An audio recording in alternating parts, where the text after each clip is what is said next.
çekilmeye de bu var. 16 yaşaya. 16 yaşaya mı diyeyim değerlenip başlıyor.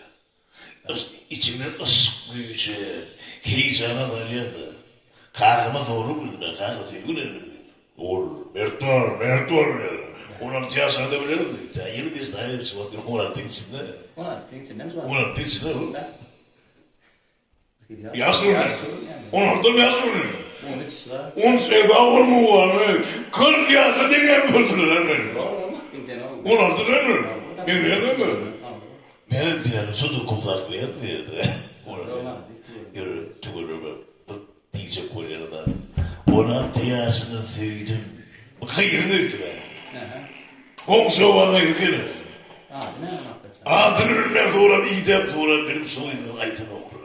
Kadı kıyam gözlerim, bir keçici koyup sağızı kaydı, derdi. Soydu kadı mahkum değildi. Allah'ım, 16 yaşında büyüdüm. Neyin aydın ayıp buluruz bu? Ama kovaydım var ya Maksat. Var mı? Tamam. 16 yaşımda büyüdü çağına, gülüp bana baktın senin mahım. Yüreğimin içinde bir çağına, sevadını yaptın sen mahım. Yüreğimin içinde bir çağına, sevadını yaptın.